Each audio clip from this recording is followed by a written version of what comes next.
Greetings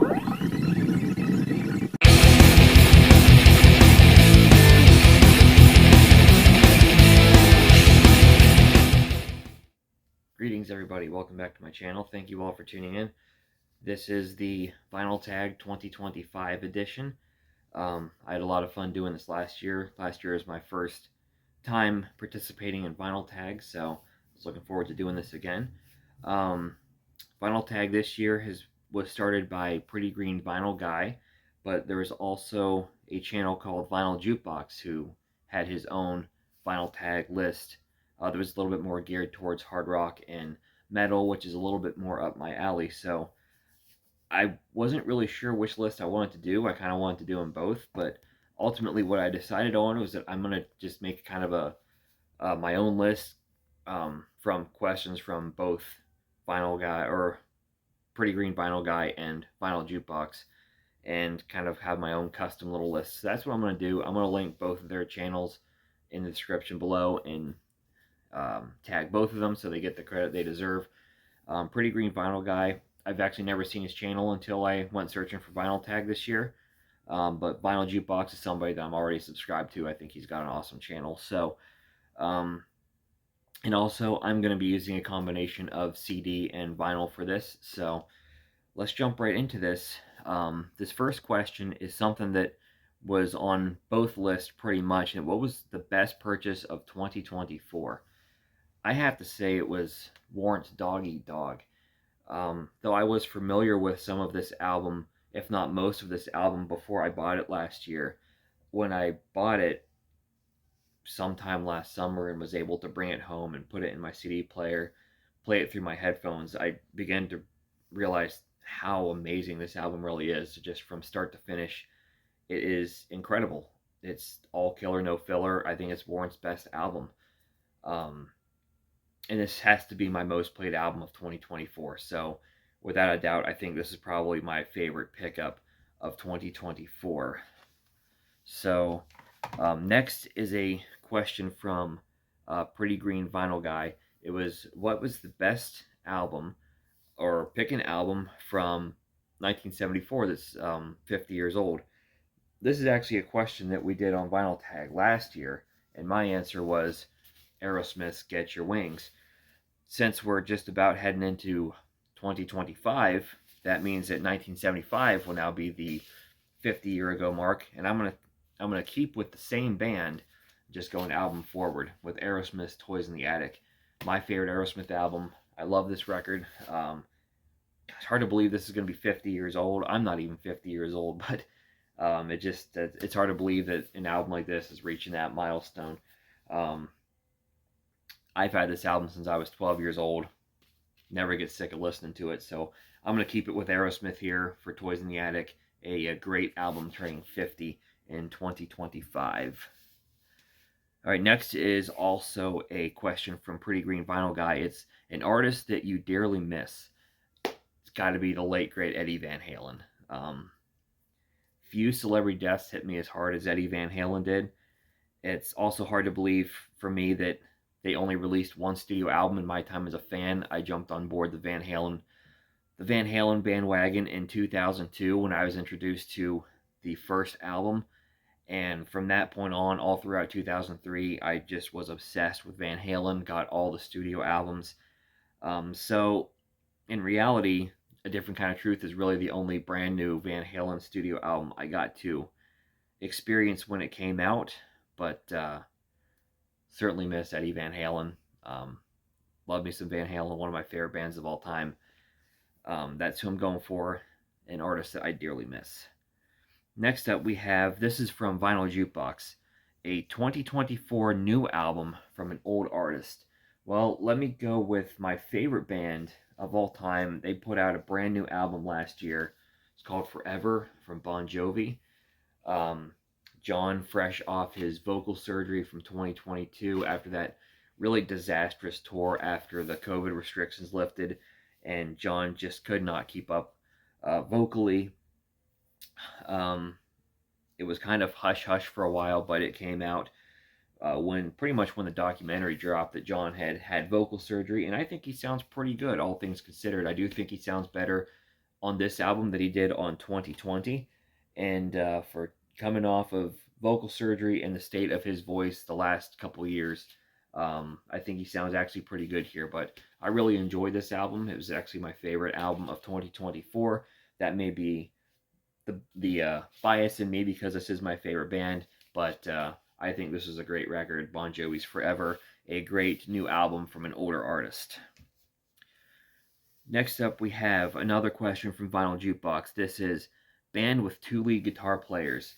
Um, his answer was Brad Whitford and Joe Perry, and you cannot go wrong with that answer because those are two great guitarists right there. But my thought was actually KK Downing and Glenn Tipton from Judas Priest. I love that tandem. Lots of great solos, lots of great riffs. The guitar work in Judas Priest is one of the things that always appealed to me with the band. So I'm gonna go with KK and Glenn Tipton. Um, Next up, Face Melting Solo. This is also from Vinyl Jukebox. We're gonna stick with Judas Priest, and I have this CD sitting here for a reason because I want to go to the solo in Hard as Iron.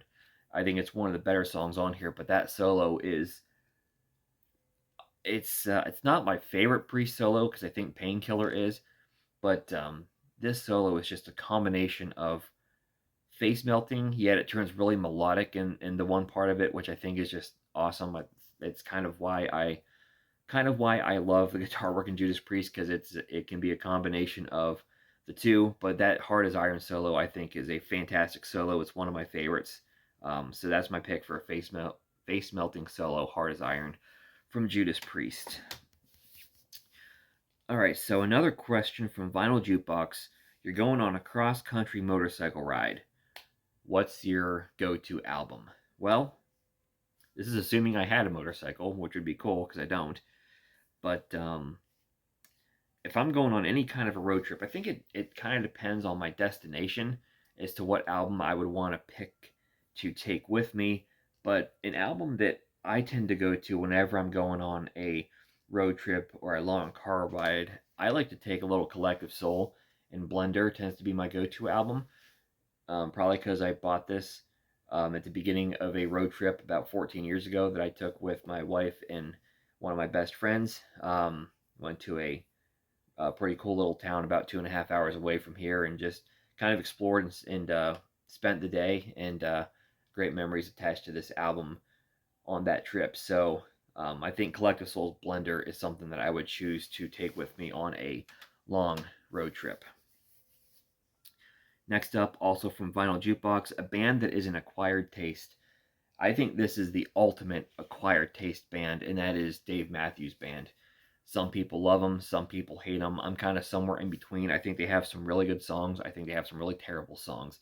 But there's no denying that I think this awkward combination of um, instruments and styles going on within the Dave Matthews Band is most certainly an acquired taste. So that's my pick. Whenever you say acquired taste when it comes to music, Dave Matthews Band is almost always what pops to my mind. All right, the next one is from Pretty Green Vinyl Guy, and he said he wanted to ask Beatles or the Stones. Let's settle the debate. Well, you can cast my vote 100% for the Beatles. I'm not a big Stones guy. I don't hate the Rolling Stones. I never became a really big fan though. But the Beatles, on the other hand, I love the Beatles. I think the Beatles are great. So cast my vote for the Beatles on that one. And the next question I have, question number 10, is coming from Vinyl Jukebox. It's kind of along the same lines, except it's the heavy metal version. Iron Maiden or Judas Priest? Well, I'm getting more and more into Iron Maiden as I get older, but I got to go with Judas Priest on that one. And I think Vinyl Jukebox really nailed it when he said that what I love about Priest is the versatility. Um, they often change things up every album or every couple albums. They have some albums that are just really head crushing, just super heavy. You got your Screaming for Vengeance, your Painkillers, your Defenders of the Faith. You've also got some albums that are a little bit more on the pop metal side, like Turbo, and there's some really good stuff on Turbo, I think. You've got um, Point of Entry, which is more just a kind of a hard rock album. You got the older Priest albums like Sad Wings of Destiny and Rock and Roller are kind of a little different too. So I really enjoy the versatility when it comes to Judas Priest. And though I don't want to say that they're a more talented band than Iron Maiden, I think talent-wise they're pretty neck and neck. But the guitar playing in Priest is, as I alluded to earlier, KK Downing and Tipton were one of my favorite duos, and that's no knock on Iron Maiden at all because there's some great guitar work in that band. But the guitar work in Priest always stuck out to me, and of course Bruce Dickinson versus Rob Halford I think is take your pick. They're both amazing. So I got to go with Priest, but that one to me is definitely closer than the Stones and the Beatles. So cast my vote for Priest on that one. All right, question number 11. This comes from the Vinyl Jukebox, an album that rocks from start to finish. Well, my first thought was actually a couple of bands and albums that I've already kind of talked about here. So I want to pick something that I haven't mentioned so far. So I'm going to go with Expect No Mercy from Nazareth. I think this album just rocks from start to finish. Even the more melodic stuff like Shot Me Down and Place in Your Heart, which is probably the ballad of the album, are still pretty good rocking tunes. But you got like Expect No Mercy. It's a great rocker. Revenge is Sweet. Give Me What's Mine. Kentucky Fried Blues. All the King's Horses. Some rocking stuff on here. This is my favorite Nazareth album, and I think this one just rocks from start to finish.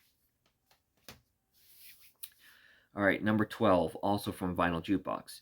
Best bass playing on a hard rock album. There may be albums with, I don't know, better bass players, but someone who never gets credit, never gets his due, I think, is Mark the Animal Mendoza from Twisted Sister. To me, Mendoza and AJ Pero were always the unsung heroes of Twisted Sister, and I think his bass playing on any Twisted album, but especially this one, You Can't Stop Rock and Roll, I think he is really kind of the unsung hero. Just his bass line on a lot of these tracks, like The Kids Are Back, Knife in the Back, really sticks out to me.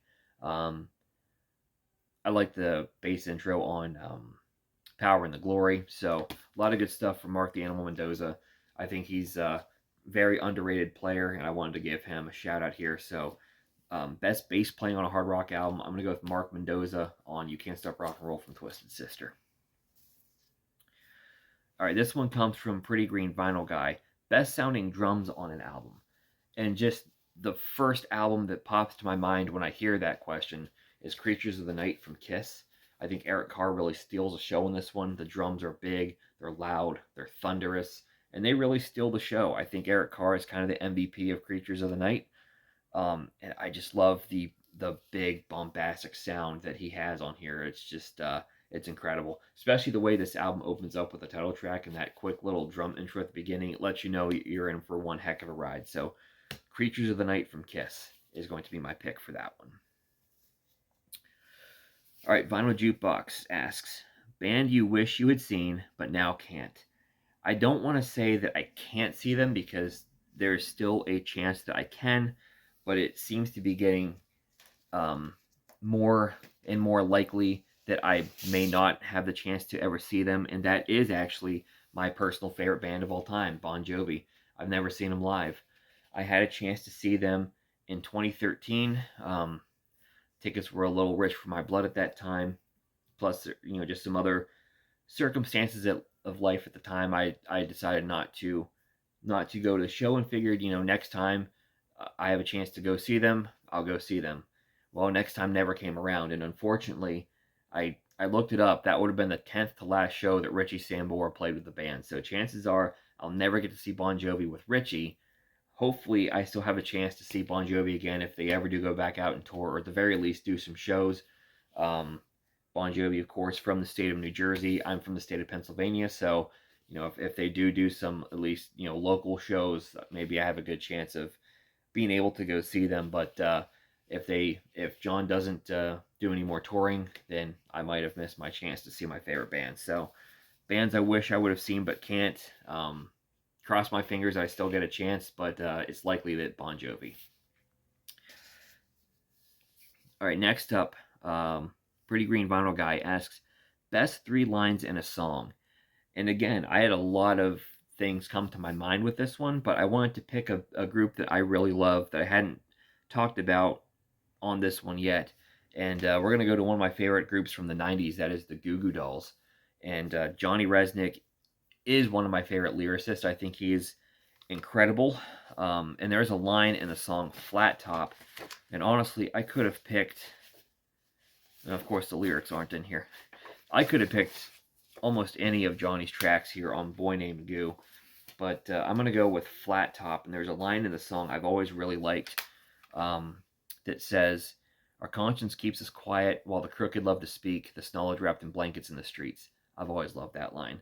But Johnny's a great lyricist, and like I said, I could have picked almost any song that he wrote on Boy Named Goo, but that's the one I'm going to go with, Flat Top from the Goo Goo Dolls. Pretty Green Vinyl Guy also asks, an album that you never tire of. It was a similar question last year. It was like an album that you know is like a greatest hits to you, and I picked Stay Hungry from Twisted Sister. I was going to pick that one again, but I decided to pick a different album this time, another album that I really never get sick of. I could have picked Toys in the Attic, but I've already shown that one. But Fair Warning from Van Halen. I feel like I never get sick of this one, especially Mean Street, Sinner Swing, and Unchained. Those 3 songs to me are 3 of my favorite songs pretty much ever. Hear About It Later even. But this whole album is great. But those songs in particular, I am pretty much always in the mood to hear them. So Van Halen's Fair Warning is an album that I really don't ever get sick of. All right, Vinyl Jukebox asks, most wanted hard rock record. Well, I've got tons of CDs that are on my wish list for sure. I tend to like to get CDs for the versatility, and when it comes to records, I've kind of come to the point where because of the price, a lot of times, I like to pick up records that I know I love, albums I know I love, bands I know I love, and whatnot. But there are some records out there that are just way too expensive for my blood. A couple that I would love to pick up is Deep Purple's Perpendicular and Bon Jovi's Crush. Those are affordable, but I just haven't gotten around to picking them up yet. But 2 that I really would love to get, because I love both of these albums from these particular bands, but the price is astronomical. Van Halen's Balance. That's my favorite Van Halen record with Sammy on vocals. I think it's a great album. Price is ridiculous. It's honestly, it's more affordable to buy the box set they just put out when they remastered the Sammy Hagar albums. I think that was last year. It wasn't this year, was it? I think it was last year. It's like more affordable to buy that box set and get Balance in that than it is to pick up like any single copy of Balance I ever saw online. And the other one is Aerosmith's Just Push Play. That's the album that actually got me into Aerosmith. I may be the only human being on earth who likes that album, but I love it. And I would love to get a copy on vinyl, but again, like I said, any copy of vinyl that I've ever seen online is like astronomically expensive. So never had the chance to get that one. But those are 2 that I would love to add to the collection someday. Pretty Green Vinyl Guy asks, an artist whose political stance has soured you. I tend to not really care what an artist's political stance is. Quite frankly, we're, especially here in the States, I mean, any artist that's here in the States, it's their American right to believe and support any political figure they want. So I generally don't care. The only time that I get a little sick of it is whenever they get up there and start preaching their views. Like, as long as there is respect for people who may not agree with them, I'm generally fine with whatever you have to say. But there are some who kind of get up there and act like they're better than you. And one of those artists seems to be John Mellencamp. Regardless of whether I agree or disagree with him politically, maybe he's always like this, I don't know, but he kind of seems like a douchebag. There was video of him, was it this year or last year or something, where he was giving some sort of political speech at one of his shows, and I think someone shouted out to like play music, and then he just kind of threw a fit.